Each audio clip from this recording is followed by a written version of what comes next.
Hello everyone. So today I am going to continue further discussion on the lipid chemistry. तो last class में हमने पढ़ा था lipid chemistry में simple lipids के बारे में। तो आज हम लोग पढ़ेंगे कंपाउंड लिपिड्स के बारे में। तो let's start. What are the compound lipid? तो सबसे पहले कंपाउंड लिपिड्स क्या होते हैं? तो कंपाउंड लिपिड्स जो हैं they are the esters of fatty acid containing groups such as sulphur, phosphorus, amino groups, carbohydrate, proteins और in addition to the alcohol and fatty acids. कहने का मतलब है कि जो सिंपल लिपिड में फैटी एसिड्स और अल्कोहल थे उसके अलावे अगर कोई भी ग्रुप प्रेजेंट होगा जैसे कि सल्फर, फॉस्फोरस, एमाइनो, प्रोटीन या कार्बोहाइड्रेट ग्रुप प्रेजेंट होगा तो वैसे लिपिड्स को हम लोग बोलते हैं कंपाउंड लिपिड। और जो एडिशनल ग्रुप है उसके नेचर के बेसिस पे इसको क्लासिफाई करते हैं। जैसे कि फॉस्फोलिपिड्स है, तो अगर फॉस्फेट ग्रुप प्रेजेंट हो गया तो that will be known as phospholipids. Glycolipids करने का मतलब हो गया lipids which contain carbohydrates. Lipoproteins करने का मतलब हो गया जिसमें कि प्रोटीन ग्रुप प्रेजेंट है। सल्फोलिपिड सल्फेट ग्रुप प्रेजेंट है। एमाइनोलिपिड्स एमाइनो ग्रुप प्रेजेंट है। तो इस तरीके से जो भी एडिशनल ग्रुप है उसके आधार पे जो है सो उसके बेसिस पे जो है वो आपको क्लासिफाई किया गया है कंपाउंड लिपिड्स को। तो आज की क्लास में हम फॉस्फोलिपिड्स के बारे में डिटेल पढ़ेंगे। ठीक है, तो जो फॉस्फोलिपिड्स होता है वो क्या होता है? तो फॉस्फोलिपिड में सबसे पहले तो ये जानना है कि जो फैटी एसिड्स होता है और अल्कोहल होता है वो तो होगा ही, उसके अलावा एक जो कंपाउंड है वो फॉस्फेट ग्रुप होता है वो होगा। और जब ये फॉस्फेट ग्रुप जो है अटैच हो जाएगा उसके बाद जो बेसिक स्ट्रक्चर बनेगा उसका नाम होता है फॉस्फेटिडिक एसिड। तो पूछा जाएगा कि सिंपलेस्ट फॉस्फोलिपिड कौन सा है, तो दैट इज फॉस्फेटिडिक एसिड। जैसा कि आप पिक्चर में देख सकते हो कि ये जो आपका कंपाउंड है that is the glycerol, right. Glycerol में जो पहला ग्रुप है वो फैटी एसिड के साथ अटैच है। Second group is also attach with fatty acid, but जो तीसरा ग्रुप है OH ग्रुप वो किसके साथ कंबाइंड है? That is the phosphate group के साथ कंबाइंड है और ये बना रहा है क्या? That is the phosphatidic acid. तो बेसिक जो स्ट्रक्चर हो गया फॉस्फोलिपिड्स वो जो होता है उसमें फॉस्फेटिडिक एसिड होता है। तो कोई भी फॉस्फोलिपिड जो इसके फर्दर बनेगा that will be the derivatives of the phosphatidic acid. तो फॉस्फोलिपिड का याद रखना है जो बेसिक स्ट्रक्चर होगा उसमें कौन सा ग्रुप प्रेजेंट होगा? तो फॉस्फेटिडिक एसिड। और फॉस्फेटिडिक एसिड में जो है वो क्या होगा?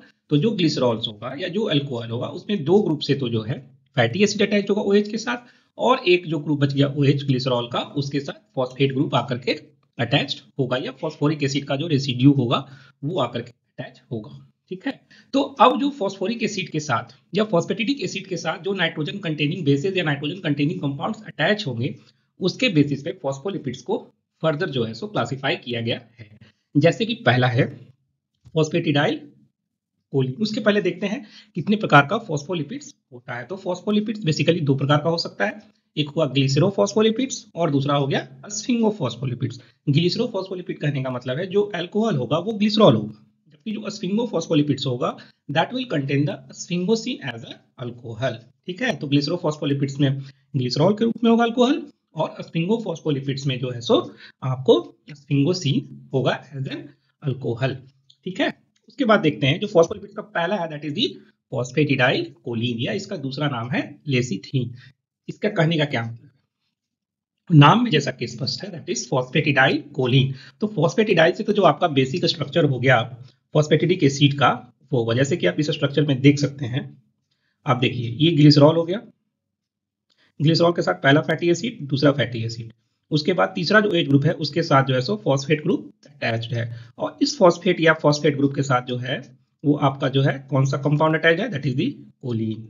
कोलिन अगर अटैच्ड हो गया फॉस्फेटिडिक एसिड के साथ तो उस कंपाउंड का नाम हो गया that is the phosphatidyl choline. तो phosphatidic acids with the choline as a base, right. तो फॉस्फेटिडिक एसिड में अगर कोलिन आकर के अटैच्ड हो गया तो that is known as the phosphatidyl choline. और ये जो सेल मेम्ब्रेन होता है उसमें most abundant group of the phospholipid होता है दैट इज फॉस्फेटिडाइल कोलिन या इसका दूसरा नाम होता है लेसिथीन। ओके, नाउ जो लेसिथीन्स होता है या फॉस्फेटिडाइल कोलिन्स होता है वो बॉडी में एक इंपॉर्टेंट फंक्शन करता है जो कि सर्फेक्टेंट के रूप में काम करता है, राइट। तो ये जो सर्फेक्टेंट होता है वो कहाँ प्रेजेंट होता है? तो लंग्स में प्रेजेंट होता है and it is secreted by type 2 alveolar cell, right. तो लंग्स में जो टाइप 2 एल्वियोलर सेल्स होते हैं वो सर्फेक्टेंट्स को प्रोड्यूस करते हैं।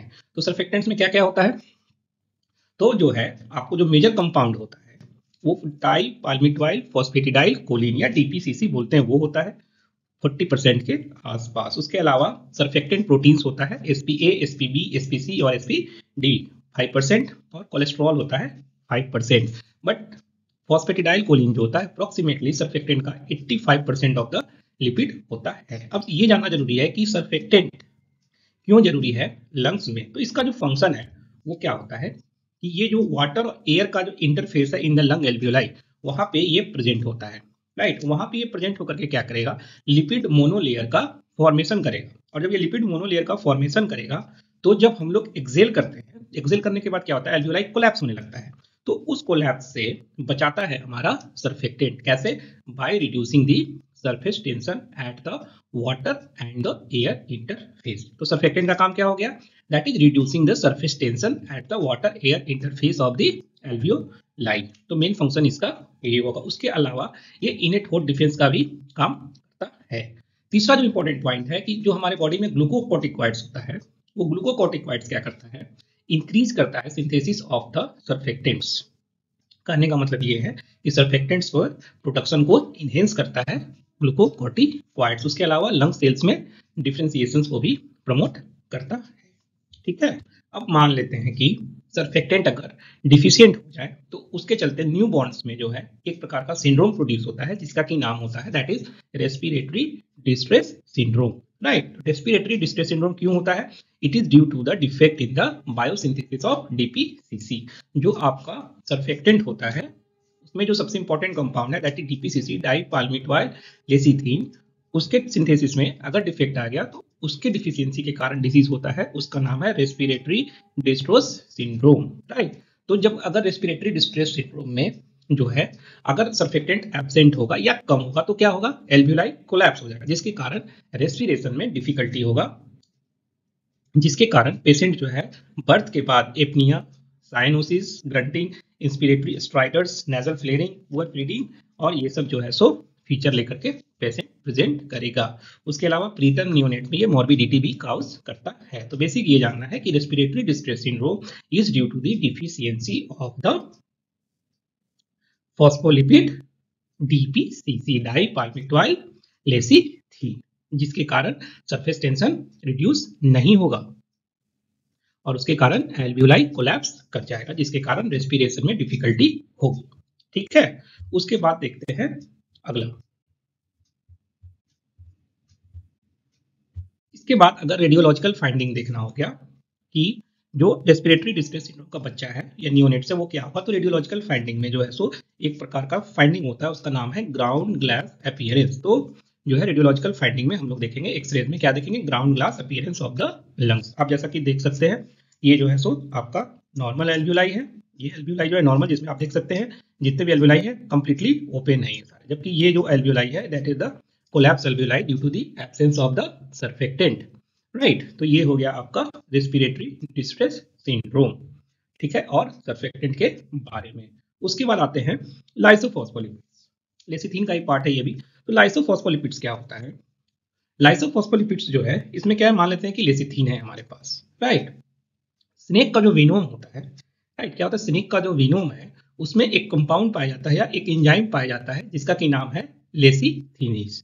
और ये जो लेसिथीनेज होता है वो एक प्रकार का फॉस्फोलाइपेज होता है, जो कि हमारे बॉडी में जो फॉस्फोलिपिड प्रेजेंट है दैट इज लेसिथीन उसको ये ब्रेक डाउन करता है, ठीक है। तो जब ये ब्रेक डाउन करता है तो वो उस लेसिथीन को कन्वर्ट करता है लाइसोलेसिथीन में और फैटी एसिड उसमें से लिबरेट हो जाता है। और ये जो लाइसोलेसिथीन होता है ये हीमोटॉक्सिक होता है, राइट। क्या होता है, हीमोटॉक्सिक होता है। हीमोटॉक्सिक कहने का मतलब है ब्लड में जो है सो ये हीमोलिसिस को काउज करता है, जिसके कारण जो है सो स्नेक का पॉइजनिंग होता है। तो कहने का मतलब है कि जो स्नेक होता है उसके वेनोम में एंजाइम प्रेजेंट होता है दैट इज लेसिथीनेज, और लेसिथीनेज जो है सो हमारे बॉडी में जो लेसिथीन प्रेजेंट है उसको ब्रेक डाउन करता है फैटी एसिड और लाइसोलेसिथीन में, एंड जो ये लाइसोलेसिथीन हो गया वो आपको हीमोटॉक्सिक होता है या हीमोलिसिस काउज करता है, ठीक है। तो ये हो गया लाइसोफॉस्फोलिपिड्स के बारे में, ठीक है। उसके बाद जो सेकंड आपका फॉस्फोलिपिड्स है या ग्लिसरोफॉस्फोलिपिड्स है, दैट इज अ केफेलिन। केफेलिन जिसका की नाम है फॉस्फेटिडाइल इथेनोला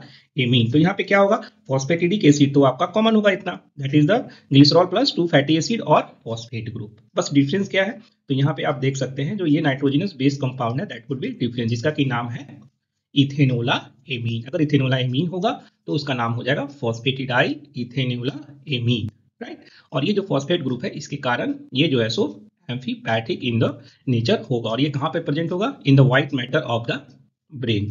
ठीक है, ये हो गया फॉस्फेटिडाइल इथेनोला एमीन। इसके बाद आता है फॉस्फेटिडाइल आइनोसिटॉल।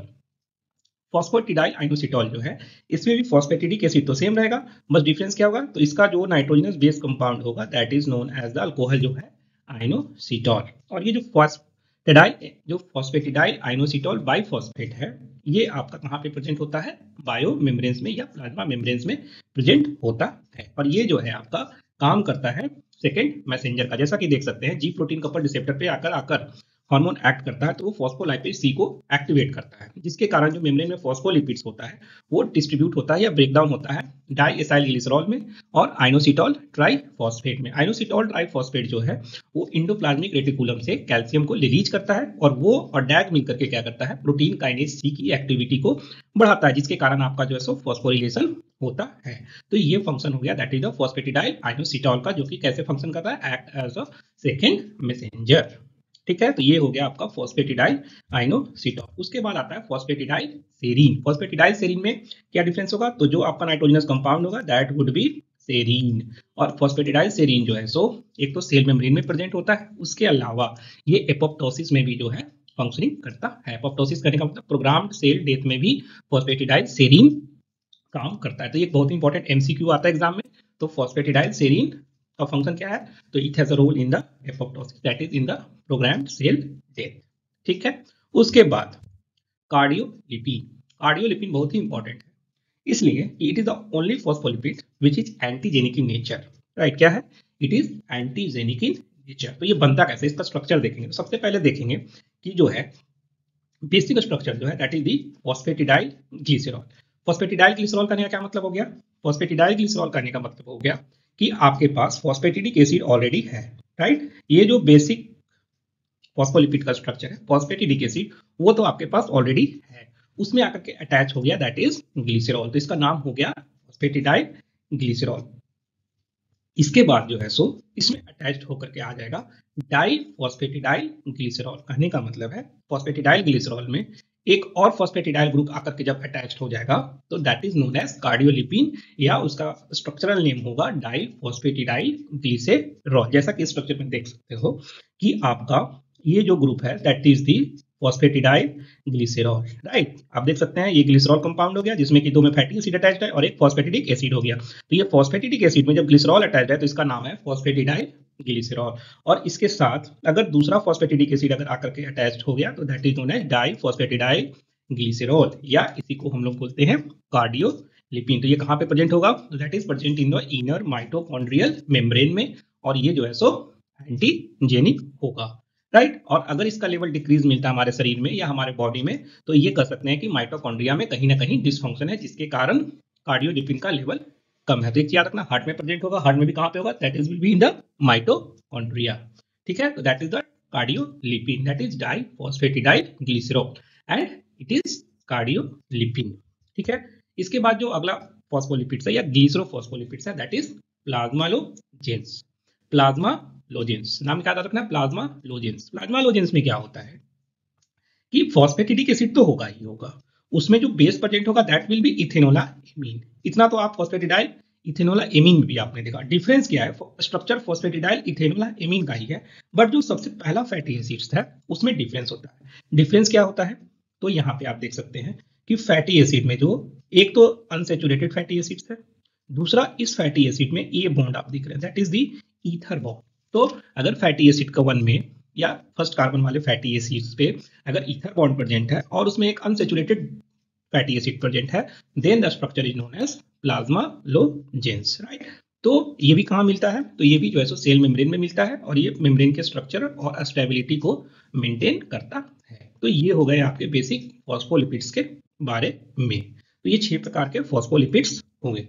ठीक है, उसके बाद आते हैं कि फॉस्फोलिपिड्स का फंक्शन क्या है, इसको हम समराइज करते हैं। तो मेम्ब्रेन में 3 तरीके से काम कर सकता है। तो सबसे पहला तो स्ट्रक्चर में प्रोवाइड करेगा। तो स्ट्रक्चर में फॉस्फोलिपिड्स जो है सो बाइलेयर के फॉर्म में रहता है। कहने का मतलब है हाइड्रोफिलिक एंड और हाइड्रोफोबिक एंड। तो हाइड्रोफिलिक जो होगा वो आउटर साइड में होगा और जो हाइड्रोफोबिक एंड होगा वो इनर साइड में होगा, राइट। और वो लिपिड बाइलेयर में मेम्ब्रेन को मेंटेन करके रखता है, जिसके कारण स्ट्रक्चरल इंटीग्रिटी और कंपार्टमेंटलाइजेशन होता है। दूसरा एम्फीफैटिक हो गया, दैट इज फॉस्फेट ग्रुप के कारण हाइड्रोफिलिक हो गया, और जो फैटी एसिड ग्रुप प्रेजेंट है उसके कारण हाइड्रोफोबिक पार्ट हो गया, जिसके कारण हमारा बाइलेयर्स बन सकता है, माइसिल्स फॉर्मेशन हो सकता है, लाइपोसोम्स का फॉर्मेशन हो सकता है।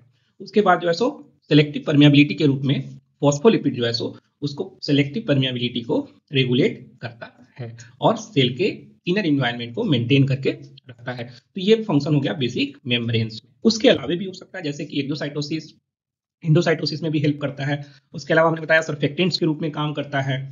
कभी कभी क्या होता है कि मान लेते हैं कि ट्राइग्लिसराइड्स अगर कम पड़ रहे हैं एनर्जी के लिए, तो वहां पे या स्टार्वेशन के कंडीशंस में कभी कभार जो है सो फॉस्फोलिपिड्स को भी ब्रेक डाउन करके इसमें से भी फैटी एसिड्स को निकाला जा सकता है, या बॉडी निकालता है और उसको एनर्जी के रूप में यूज करता है। उसके अलावा जो है सो ये फॉस्फोलिपिड्स जो है सो लिपिड ट्रांसपोर्ट में हेल्प करता है, जिसके कारण लिपिड का एक्यूमुलेशन को प्रिवेंट करता है, या फैट एक्यूमुलेशन को लीवर में प्रिवेंट करता है। तो that is the prevention of fatty liver, right. इसके अलावा जो है सो मेम्ब्रेन का फ्लूइडिटी को मेंटेन करके रखता है, और आपको बताया सिग्नल ट्रांसडक्शन जैसे कि सेकंड मैसेंजर के रूप में काम करता है, दैट इज आइनोसिटोल ट्राइफॉस्फेट। उसके अलावा बोल रहा अगर alteration of the phospholipid metabolism हो सकता है तो उसके चलते डिजीजेज भी हो सकते हैं, जैसे नाइमेंस पीक डिजीज हो गए, अल्जाइमर्स डिजीज हो गए। इस तरीके के डिजीजेज भी जो है सो नाइमेंस पीक जो है सो स्फिंगोमाइलिन के चलते होगा, जिसको कि हम लोग नेक्स्ट क्लास में जब हम लोग स्फिंगोलिपिड्स पढ़ेंगे उसमें देखेंगे। ठीक है, तो ये बेसिक आउटलाइन हो गया आपको ग्लिसरो फॉस्फोलिपिड्स के बारे में। ठीक है, थैंक यू।